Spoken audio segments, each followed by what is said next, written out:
প্রজেক্টের কস্ট কি হবে বা প্রজেক্টের এস্টিমেট কি হবে বা কিভাবে সেই প্রত্যেকটা জিনিস নিয়ে কাজ হবে সেগুলো নিয়ে আমরা মূলত আজকে ডিসকাস করব। এই লাইভটি করব আমি Mohammad Sakibul Alam, lead mentor AMS coders trust Bangladesh. আর এখন যারা লাইভটি দেখছেন আমাকে একটু আপনারা এই একটু লাইভ শেয়ার করুন। আপনারা যারা যারা লাইভে আছেন প্লিজ লাইভটি একটু শেয়ার করুন।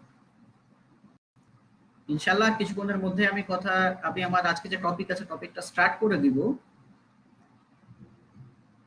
তবে যারা জয়েন করবে, যারা লাইভে দেখছেন আমাকে প্লিজ লাইভটি একটু শেয়ার করে দিন। আর যারা লাইভে দেখছেন একটা জিনিস একটু কনফার্ম করুন আমাকে, আমার স্ক্রিন এবং আমার ভয়েস দুটোই ক্লিয়ার আছে কিনা একটু প্লিজ আমাকে কমেন্টে কনফার্ম করুন। যারা আমাকে লাইভে দেখছেন প্লিজ একটু কনফার্ম করুন আমার ভয়েস এবং আমার স্ক্রিন দুটো ক্লিয়ার কিনা।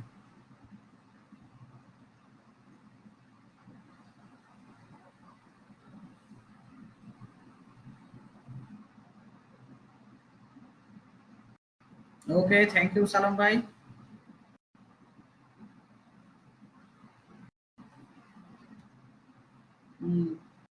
ইয়েস এক্স্যাক্টলি, কিছু এক্সেপশনাল কিছু কাজ আছে যেগুলো অ্যাকচুয়ালি আমাদের জানা লাগবে এবং সব কাজই যে মার্কেট প্লেসে অ্যাভেলেবেল থাকবে তা কিন্তু না। নট অনলি মার্কেট প্লেস, আমরা যদি চাই লোকাল মার্কেটেও আমরা আমাদের এই প্রজেক্ট কাজগুলো করতে পারি।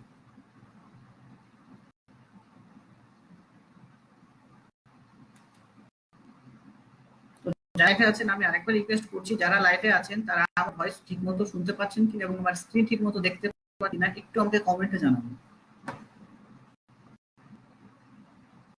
ওকে, ক্লিয়ার আছে। Thank you, thank you, thank you Nadim Mahmud ভাইয়া, থ্যাংক ইউ আব্দুল ভাইয়া, থ্যাংক ইউ নাসিম ভাইয়া। সো আজকে ডিসকাশনটা মূলত আমি করব প্রজেক্টিং জিরো নিয়ে। ছোটা না এটা আপনাদের প্র্যাকটিক্যাল কাজ দেখো, তার চেয়ে তো একটু আজকে একটু থিওরিটিক্যাল পার্টটাতে আমি একটু বেশি করব।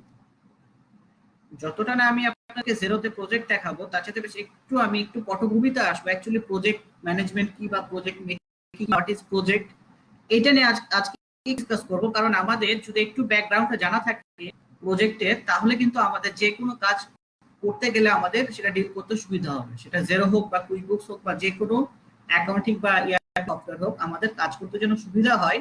এই জন্য যতটা না আজকে প্র্যাকটিক্যালি দেখো তার চেয়ে আমি একটু থিওরিটিক্যাল আজকে একটু ডিসকাশন করব। থ্যাংক ইউ মৃদুল সাহা ভাইয়া।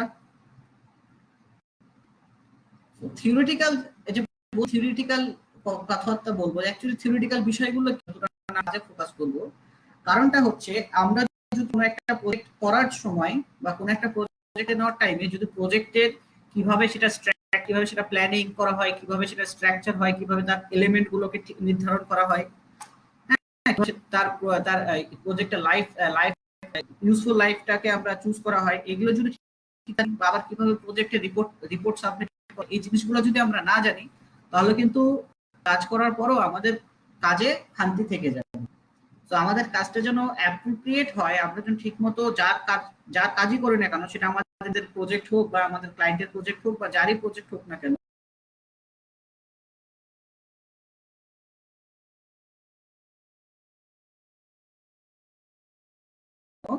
আমরা যেন ঠিক মতো জিনিসগুলোকে সাবমিট করতে পারি, ঠিক মতো যেন সবার সামনে তুলে ধরতে পারি ডেটাগুলোকে প্রজেক্ট রিলেটেড। তো সেই জিনিসগুলো আমরা মূলত আজকে যতটুকু পারবো আমরা এই 1 ঘন্টার আমাদের লাইভে কভার করার চেষ্টা করব।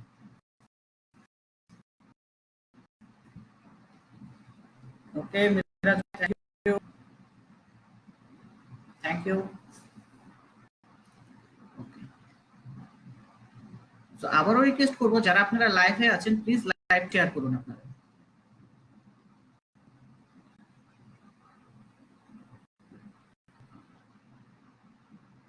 আর যারা লাইভে দেখছেন আমাকে, নট অনলি এএমএস, আপনি যদি অন্যান্য কোর্সের ব্যাপারে কোনো কিছু জানা দরকার ডিটেলে, তাহলে আপনারা অবশ্যই আমাদের Facebook page as well as আমাদের যে ওয়েবসাইটটি আছে ওয়েবসাইটটি আপনারা ভিজিট করেন এবং সেইখানে দেওয়া যে নাম্বার আছে সেই নাম্বারে যোগাযোগ করে আপনারা ডিটেলস জেনে নিতে পারেন।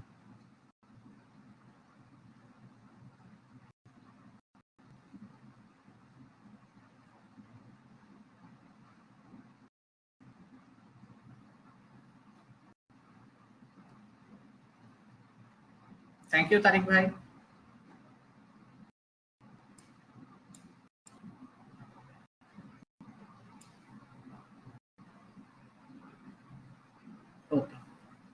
সো এখন আমি আসি অ্যাকচুয়ালি প্রজেক্ট বানাতে গেলে কি কি জিনিস লাগে বা প্রজেক্টে কি কি দরকার পড়ে, সেটা জেরো হোক বা কুইকবুকস হোক বা সফটওয়্যার হোক, সেটার জন্য কি কি লাগবে আমাদের। তো আগে একটু প্রজেক্ট মেকিং এর ব্যাপারে একটু আমরা ধারণা নিই। তো যারা দেখছেন আমাকে, এখন একটা আপনাদেরকে ইমেজ দেখাবো, ইমেজে কিছু পয়েন্ট আউট করা আছে, সেই পয়েন্টগুলো কিন্তু আমাদের অবশ্যই লাগবে একটা প্রজেক্ট মেকিং এর জন্য বা কোন একটা প্রজেক্ট ক্রিয়েট করার জন্য। আমি ওপেন করছি, এই যে ইমেজটা দেখতে পাচ্ছেন আপনারা, এইখানে দেখেন এখানে একটা লেখা আছে জেনারেল প্রজেক্ট ইনফরমেশন। মানে কি, একটা প্রজেক্টকে রান করানোর জন্য বা একটা প্রজেক্টকে দেখানোর জন্য কি কি পয়েন্ট অ্যাকচুয়ালি আমাদের দেখতে হবে বা জানতে হবে, বা কি কি জিনিস আমাদের জানা দরকার, বা কি কি একটা প্রজেক্টে কি কি এলিমেন্ট আমাদের থাকে। সো প্রথমে যদি আসি আমরা জেনারেল প্রজেক্ট ইনফরমেশনের পাশে, তো এইখানে দেখেন, এখানে কিন্তু দেখেন কিছু কিছু পয়েন্ট দেয়াই আছে যেগুলো আমাদের দরকার পড়বে। যেরকম প্রজেক্ট নেম, অবশ্যই যখনই আপনারা একটা প্রজেক্ট করবেন অবশ্যই সেই প্রজেক্টের নাম থাকা লাগবে। তারপরে প্রজেক্টের ডেসক্রিপশন, সে যে প্রজেক্টটা করছে তার একটা ডেসক্রিপশন দেওয়া লাগবে। প্রজেক্ট ম্যানেজার, হ্যাঁ, দেওয়া থাকবে। তারপর হচ্ছে প্রজেক্ট ম্যানেজারের জন্য যেটা হচ্ছে যে প্রজেক্টটা ডিল করবে বা যে হ্যান্ডেল করবে, যে প্রজেক্টের দায়িত্ব থাকবে তার নামটা আমরা দিয়ে দিতে পারি। প্রজেক্ট আমরা যে মেকিং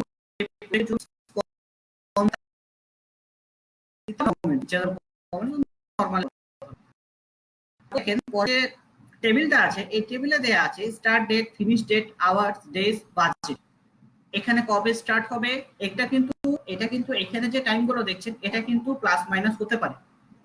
প্লাস মাইনাস হতে পারে বলতে কম বেশি হতে পারে, ডিপেন্ড অন প্রজেক্ট। ঠিক আছে, যে আমরা যে স্টার্টিং ডেট দেবো সেটা দিই যে স্টার্ট হবে তা কিন্তু না, আবার আমরা যেখানে যে ফিনিশিং দেখছি ফিনিশ ডেট, এখানে যে ফিনিশ ডেট হবে সেটাই হবে তা কিন্তু না। কারণ দেখেন এখানে ফার্স্টে আছে একটা বেস লাইন, তারপরে আছে অ্যাকচুয়াল।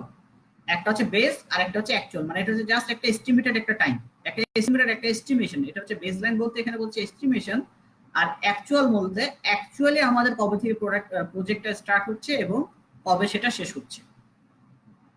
ভ্যারিয়েন্স কতদিন কম বেশি হচ্ছে, এখানে সেটা ভ্যারিয়েন্স ক্যালকুলেশন করবে। হ্যাঁ, যদি পজিটিভ হয় তাহলে ভালো, নেগেটিভ হলে খারাপ। এই যে ভ্যারিয়েন্স এখানে আবার পার্সেন্টেজে দেখা হবে। অ্যাডভান্স হচ্ছে না, সেটা আবার ফেভারেবল হচ্ছে, সেটা আবার এখানে চেক করা হবে। সো মূলত এই জিনিসগুলোই মূলত কাউন্টে নেওয়া হয় রিপোর্টিং পারপাসে। তারপর ম্যানেজমেন্টিভনেস, সো এই যে প্রজেক্টটাকে ইফেক্টিভ করার জন্য ম্যানেজমেন্ট কি কি কাজ করে থাকে না করে থাকে সেগুলো এখানে বলা, সেগুলো সম্পর্কে আমাদের জানা থাকতে হবে। লেসন লার্ন, এখানে যে 3 নম্বর যে পয়েন্ট আছে লেসনস লার্ন বলতে আমরা যখন বা আপনারা যখন প্রজেক্টটা নিয়ে ডিল করবেন, প্রজেক্টটা নিয়ে যখন আপনারা কাজ করবেন, সেই টাইমে যে জিনিসগুলো আপনারা লার্ন করবেন অ্যাকচুয়ালি কিন্তু এইখানে কিন্তু সেই লার্ন, এখানে কিন্তু সেই বিষয়গুলো আপনাদেরকে বোঝাবে। তো যারা নতুন নতুন লাইভে জয়েন করে তাদের উদ্দেশ্যে বলি ভাইয়া বা আপুরা, সেটা হচ্ছে এইখানে যে আমি জিনিসগুলো দেখাচ্ছি সেটা অ্যাকচুয়ালি আমাদের কোন একটা প্রজেক্ট মেকিং বা প্রজেক্ট ক্রিয়েশনের আগে কিন্তু এই জিনিসগুলো আমাদের একটু জানা থাকা দরকার। ইনশাআল্লাহ জেরোতেও দেখাবো কিভাবে প্রজেক্ট নিয়ে কাজ হয় বা অ্যাকচুয়ালি জেরোতে প্রজেক্ট যে ইনফরমেশন গুলো আছে সেগুলো আমরা কিভাবে ইনপুট করতে পারি সেগুলো নিয়ে আমি আসবো। তার আগে আমি একটু ডিসকাসিভ একটু ডিসকাশন করবো, একটু থিওরিটিক্যাল একটু কথা বলবো। কারণ থিওরিটা আমাদের দরকার আছে, যতটা না আমাদের প্র্যাকটিক্যাল নলেজ দরকার আছে, আমাদের থিওরি দরকার আছে, দুটোই দরকার আমাদের। কারণ থিওরি না জানলে ক্লায়েন্টকে তো আমরা কনভিন্স করতে পারবো না, সেটা লোকাল হোক আর ইন্টারন্যাশনাল হোক। থিওরি না জানলে কিন্তু আমরা ক্লায়েন্টদেরকে কনভিন্স করতে পারবো না। তারপরে অ্যাডমিনিস্ট্রেটিভ, ঠিক আছে, যে অ্যাডমিনিস্ট্রেটিভ যে অ্যাক্টিভিটি ছিল সেইটা থেকে যা যা পেয়েছি আমরা সেগুলো আমরা জানাবো। তারপরে কন্ট্রাক্ট ক্লোজার, কন্ট্রাক্ট থেকে যেসব জিনিসগুলো হয়েছে অ্যাক্টিভিটি থেকে হয়েছে সেগুলো সম্পর্কে আমরা জানাবো। তারপরে ইনফরমেশন ডিস্ট্রিবিউশন এর আর্কাইভ, যেগুলো ইনফরমেশন যেগুলো ডিস্ট্রিবিউট হয়েছে এবং যেগুলো আর্কাইভে রাখা হচ্ছে সেগুলো নিয়ে কথাবার্তা বলবো। মূলত একটা প্রজেক্ট স্টার্টিং এর জন্য এইখানে যে এলিমেন্ট দেখতে পাচ্ছি এগুলো যথেষ্ট, এই কটা এলিমেন্টই যথেষ্ট আমাদের জন্য। তো তারপরে আমি এখন একটু আসবো, একটু জেরোতে আসবো।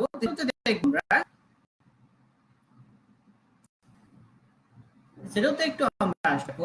সো যারা জেরোতে ইউজ করা, যারা জেরোতে কাজছি, আপনারা দেখেন যখন আমরা জেরোতে একটা কোম্পানি ক্রিয়েট করব বা একটা কোম্পানি থাকবে, ঠিক সেই কোম্পানির আমরা এইখানে যে নামটা দেখতে পাচ্ছি কোম্পানির নাম কোম্পানি সলিউশনস, জাস্ট এই ডাউন এরোতে যাব আমরা। ডাউন এরোতে এসে এইখানে ঠিক পেরোলের ডু মোর উইথ জিরো, এইখানে ঠিক একটা অপশন দেখাবে, এইখানে একটা অপশন দেখাবে প্রজেক্ট। এই প্রজেক্টের ব্যাপারে একটু বলে নিব, এটা কিন্তু অ্যাকচুয়ালি আপনার ডে টু ডে যে কোনো একটা কোম্পানির যে কাজগুলো থাকবে তার চেয়ে কোনো ডিফারেন্ট। প্রজেক্ট বলতে যারা বিভিন্ন প্রজেক্ট মেকিং কোম্পানি আছে, যারা বিভিন্ন প্রজেক্ট নিয়ে কাজ করে, তাদের ক্ষেত্রে কিন্তু অপশনটা অনেক কাজে দিবে। নট অনলি জিরো, অন্যান্য অ্যাকাউন্টিং সফটওয়্যারেও যেসব অ্যাকাউন্টিং সফটওয়্যারে প্রজেক্ট অ্যাভেলেবেল আছে সেটাও কাজে দিবে। সো এইখানে যেরকম প্রজেক্ট দেয়া আছে, তো আমি এখানে একটা প্রজেক্টে ক্লিক করব। প্রজেক্টে ক্লিক করবার পরে প্রথমত এরকম আগে কিছু ইনফরমেশন দেখাবে। এখানে কিছু ইনফরমেশন দেখাবে, প্রথমে বলবে get started, run your project in zero, run your project in zero. যেহেতু এখানে আমার কোনো প্রজেক্ট ক্রিয়েট করা নাই, তাই আমার প্রথমবার এরকমই দেখাবে, গেট স্টার্টেড এরকমই দেখাবে। So not only project related কাজ, আমরা যদি জব কস্টিং রিলেটেড যদি কোনো কাজ করে থাকি, যদি কোনো জব কস্টিং কাজ করি বা কনস্ট্রাকশন রিলেটেড কাজ করি, সেগুলো কিন্তু এই জিরো প্রজেক্টের থ্রুতে আমরা করতে পারবো। আবারও রিপিট করছি, যদি আমরা জব কস্টিং বা কোনো কনস্ট্রাকশন রিলেটেড যদি কোনো প্রজেক্ট রান করি, তা সেগুলো কিন্তু আমরা রান করতে পারবো। তো যে বললাম কনস্ট্রাকশন প্রজেক্ট বা জব কস্টিং, অ্যাকচুয়ালি এই জিনিসগুলোকে এগুলো একটু আমাদের আজকে জানতে হবে। ঠিক আছে, এগুলো একটু জানতে হবে। এই জন্য আমি কিছু যে প্রথমে আসি আমি কনস্ট্রাকশন কস্ট ম্যানেজমেন্টের উপরে। What is construction cost management? ঠিক আছে, এখানে আমার কাছে একটা ফরম্যাট আছে, কনস্ট্রাকশন ফাইল ম্যানেজ বা প্রজেক্ট ম্যানেজমেন্ট বলেন বা কস্ট ম্যানেজমেন্ট বলেন, যেটা বলেন না কেন, এর জন্য আমাদের আবার কিছু ক্রাইটেরিয়া ফিল আপ করতে হবে। কিছু এখানে কিছু পয়েন্ট আছে বা টেবিল আছে, কন্টেন্ট আছে, যে জিনিসগুলো অবশ্যই আমাদের কাজ করার জন্য বা কাজ করতে গেলে, একটা প্রজেক্ট কনস্ট্রাকশনে করতে গেলে এই পয়েন্টগুলো একটু আমাদের মেনটেন করা মোটামুটি ম্যান্ডেটরি। যেরকম প্রি কন্ট্রাক্ট কস্ট ম্যানেজমেন্ট, অবশ্যই যখন আপনি একটা কোনো কন্ট্রাক্ট করতে যাবেন, অবশ্যই সেটা রিলেটেড একটা প্রি কস্ট মেজারমেন্ট দরকার। ঠিক আছে, এই যে বললাম প্রি কন্ট্রাক্ট কস্ট ম্যানেজমেন্ট, কিন্তু এই অপশন যেটা, এটার সাথে কিন্তু আমাদের জিরোতে রিলেশন আছে। এটা যে দেখাচ্ছি, এটাতে কিন্তু আমাদের জিরোতে কানেকশন আছে। কেন এটা কানেকশন আছে বা কি জন্য কানেকশন আছে সেটা আমি পরে ডিসকাস করবো, বাট এই পয়েন্টগুলো একটু আমাদের জেনে নেওয়া দরকার।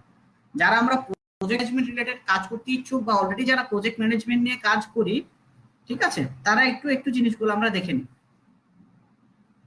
ঠিক আছে, তারপর কন্ট্রাক্টর এস্টিমেটিং অ্যান্ড টেন্ডারিং, কন্ট্রাক্টরদের এস্টিমেট করা এবং তার টেন্ডার করা। তারপর value management, risk management, whole life costing, payment system and contract administration, contractors cost control and monitoring procedures, change management, valuing variations, claims management. So এইখানে প্রত্যেকটা পয়েন্টের উপর ডিটেইলে আবার আলোচনা আছে যে প্রি কন্ট্রাক্ট কস্ট ম্যানেজমেন্ট কি বা কি ধরনের এটা করা হয়, কি লাগবে এটা প্রি কন্ট্রাক্ট কস্ট ম্যানেজমেন্টের জন্য। ঠিক আছে, এখানে কিন্তু সেই ব্যাপারে কিন্তু কিছু পয়েন্ট আকারে কিন্তু এই জিনিসগুলো কিন্তু এখানে বলা আছে। এখানে মোটামুটি বাজেট এস্টিমেট, মানে মোট কথা একটা প্রজেক্টের জন্য, একটা কনস্ট্রাকশন বাজেটের জন্য যা দরকার কনস্ট্রাকশন প্রজেক্টের জন্য, সে প্রজেক্ট রিলেটেড কিন্তু মোটামুটি এখানে পয়েন্ট আউট করা আছে। ঠিক আছে, এখানে আপনারা চাইলে একটু কস্ট ম্যানেজমেন্ট নিয়ে আপনারা, এটা আমি কনস্ট্রাকশন কস্ট ম্যানেজমেন্ট, চাইলে আপনারা এটা একটু ঘাটাঘাটি করতে পারেন বা গুগলিং করতে পারেন আপনাদের ফার্দার লার্নিং এর জন্য। তারপরে যদি আবার আমি কস্ট ম্যানেজমেন্টে আসি, তো এইখানে দেখেন, এখানে আমার কাছে আরেকটা আছে প্রজেক্ট কস্ট ম্যানেজমেন্টের জন্য, যে আমি যে করব তার কস্ট ম্যানেজমেন্টটা কিভাবে করব। ঠিক আছে, সেটাও কিন্তু আমাদের মাথায় রাখতে হবে, কারণ project is not a small thing. চাইলে যে করলাম, চাইলে যে যেরকম কুইক বুকসে আসি, চাইলে যে কুইক বুক আসলাম, গেট স্টার্টেড করলাম, প্রজেক্ট নিয়ে কাজ শুরু করে দিলাম, তা কিন্তু না। একটা প্রজেক্ট করতে গেলে কিন্তু আমাদের আগে প্রজেক্ট সম্পর্কে ভালো ধারণা নিয়ে কিন্তু প্রজেক্টে কাজ করতে হবে। ঠিক আছে, আমরা যারা প্রজেক্টে করতে চাই, এই জন্য আবারও বলি, যারা আমরা প্রজেক্ট নিয়ে কাজ করতে চাই, প্রজেক্ট নিয়ে কিন্তু কাজ করার আগে প্রজেক্টের ফুল ব্যাকগ্রাউন্ড সম্পর্কে আমাদের আইডিয়া থাকা লাগবে। ঠিক আছে, এখন বলতে পারেন ভাই এখন আইডিয়া গুলো কোথায় পাবো বা এই রিলেটেড ইনফরমেশন এরকম যদি হয় যে কোথায় পাবো আমরা বা কি পাবো, অ্যাকচুয়ালি যদি এটা আপনার নিজের কোম্পানি নিজের যদি প্রজেক্ট হয়, কোনো প্রজেক্টের যদি আপনি কস্ট বা কোনো ধরনের কোনো এস্টিমেশন যদি রাখতে চান, তাহলে অবশ্যই ইনফরমেশন গুলো আপনার কাছেই থাকবে। আর যদি ক্লায়েন্টে যদি কোনো কাজ করতে চান, তাহলে অবশ্যই সেই ইনফরমেশন আপনাকে ক্লায়েন্টই প্রোভাইড করতে বাধ্য। যদি ক্লায়েন্ট যদি আপনাকে ইনফরমেশন প্রোভাইড না করে, আপনাকে যদি প্রজেক্ট রিলেটেড যদি ইনফরমেশন ঠিক মতো না দেয়, তাহলে আপনি কিভাবে প্রজেক্ট রান করবেন? তো ইনফরমেশন অবশ্যই ক্লায়েন্টের যদি কাজ করেন, অবশ্যই ক্লায়েন্ট এই প্রজেক্টের রিলেটেড ইনফরমেশন দিতে বাধ্য।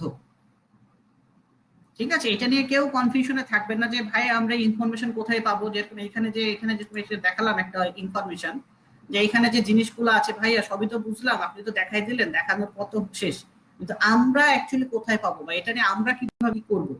এটা সলিউশন হচ্ছে যদি নিজে করেন তাহলে আপনার কাছে অবশ্যই সব ডকুমেন্ট থাকবে।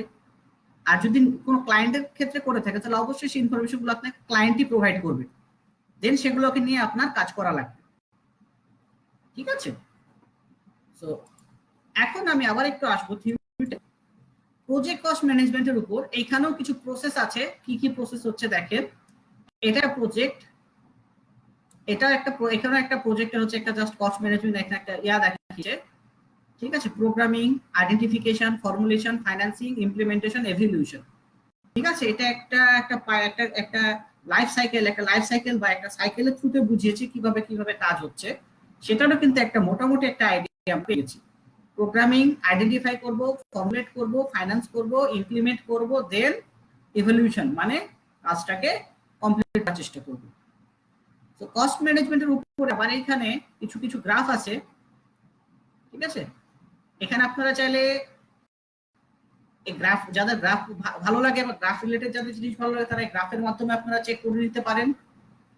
ঠিক আছে, plan, actual cost, plan cost, time, earned value. হ্যাঁ, কস্ট ম্যানেজমেন্ট কি টার্মস, যদি আমরা কি টার্মগুলো দেখি, এই জিনিসগুলো একটু জেনে নেওয়া দরকার আমাদের। অ্যাকচুয়ালি টার্মগুলো কি কি, যেরকম পিভি বলতে প্ল্যান্ড ভ্যালু বোঝায়, ইভি বলতে আর্নিং ভ্যালু বোঝায়, আর্ন ভ্যালু বোঝায়, এসি বলতে অ্যাকচুয়াল কস্ট, বিএসি বলতে budget at completion, the budget for the total job.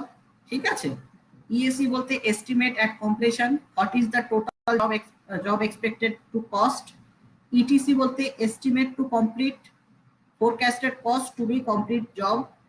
VAC বলতে variation at completion, how much over or under budget do we expect to do. তো যখন একটা planning করা হয়, যখন একটা প্রজেক্টের প্ল্যানিং করা হয়, অবশ্যই কিন্তু এই জিনিসগুলো কিন্তু আপনার লাগবে। Planning value, earn value, actual cost, budget cost, estimate cost. ঠিক আছে, এই জিনিসগুলা কিন্তু কম বেশি যারা কাজ করি আমরা বা যারা মোটামুটি আইডিয়া আছে, এই জিনিসগুলো নিয়ে কিন্তু আমরা কাজ করে থাকি। সো এই জিনিসগুলো নিয়ে যদি মোটামুটি ধারণা না থাকে, তাহলে যখন আমরা জেরোতে কাজ করতে যাব প্রজেক্টের, কিছু জায়গায় কিন্তু আমরা আটকাবো। যদি আমাদের এই বেসিক কনসেপ্ট যদি ক্লিয়ার না থাকে, করতে হচ্ছে না হচ্ছে, তাহলে কিন্তু আমরা, ঠিক আছে, যখন আমাদের ইনফরমেশন নিয়ে যখন আমরা জেরোতে কাজ শুরু করে দিব, তখন কিন্তু অনেক ক্ষেত্রে আমাদের বুঝতে সমস্যা হবে। সো দ্যাটস ওয়াই একটু আমাদের থিওরিটিক্যাল নলেজ লাগবে। তারপর যদি কস্ট ম্যানেজমেন্ট প্রসেস বলি, তো এখানেও দেখেন, এখানেও কিন্তু তিনটা ওয়েতে কাজ হচ্ছে: estimate cost, determine budget, control cost. ঠিক আছে, এখানেও কিন্তু প্রত্যেকটা স্টেপ কিন্তু কাজ হবে। তবে কস্ট কিভাবে এস্টিমেট করা হবে, কি হবে না হবে, এগুলো কিন্তু একটার পর একটা কিন্তু মেজার করা যায়। ঠিক আছে, তো আমি আর কস্ট ম্যানেজমেন্টে এত বেশি ডিটেলে যাব না, কারণ যদি কস্ট ম্যানেজমেন্ট নিয়ে যদি কথা বলি, তাহলে আমাদের এই যে টাইম লিমিট আছে, টাইম লিমিটের মধ্যে আমরা কভার আপ করতে পারবো না, অনেক টাইম লেগে যাবে। সো কস্ট ম্যানেজমেন্টের পরে আমি যেটা পরবর্তী যে কস্টিং নিয়ে কথা বলবো, সেটা হচ্ছে জব কস্টিং। এই রিলেটেড আমরা অনেক আমাদের ধারণা আছে জব কস্টিং কি বা কিভাবে হয় না হয় বা কি কি এলিমেন্ট আছে তার। তো জব কস্টিংটাও আমাদের জেনে থাকা দরকার। অনেক ক্ষেত্রে যদি ক্লায়েন্ট বলে, অনেক ক্ষেত্রে কিন্তু আপনাকে প্রজেক্ট চেক করতে হবে, এই ধরনের ডিরেক্ট ইনফরমেশন বা ডিরেক্ট কথা কিন্তু ক্লায়েন্টে নাও বলতে পারে। ক্লায়েন্ট কিন্তু বলতে পারে I have a job related work. ঠিক আছে, এইভাবেও কিন্তু আপনাদের কাছে একটা জব দিয়ে দিবে, জব রিলেটেড কাজ করতে হবে। ঠিক আছে, তখন কিন্তু সেটা কিন্তু এক প্রজেক্টের আন্ডারে আসবে। জেরোর কিন্তু সেটা প্রজেক্টের আন্ডারে আসবে, যত ধরনের জব পোস্টিং হবে সেটা কিন্তু জেরো হোক কুইকবুকস হোক সেটা কিন্তু প্রজেক্টের আন্ডারে আসে। তো জব পোস্টিং এর জন্য কি কি দরকার বা কি কি জানা দরকার, কি কি এলিমেন্ট আমাদের দরকার একটা জব পোস্টিং আমাদেরকে করার জন্য। জব পোস্টিং এ যদি আমরা সিস্টেমে আসি বা সিস্টেম নিয়ে যদি কথা বলি, তাহলে জব পোস্টিং সিস্টেম গুলো দেখে নিই আমরা কি কি মোটামুটি আমাদের জব পোস্টিং এ কাউন্টিং করা লাগে, কোন কোন ধরনের এক্সপেন্স গুলো আমাদের বা কোন কোন ধরনের এলিমেন্ট গুলো আমাদের জব পোস্টিং এর আন্ডারে এসে থাকে। যেরকম জব আন্ডারে যেরকম যখনই একটা জব করবো দেখেন, তো এইখানে দেখেন কস্ট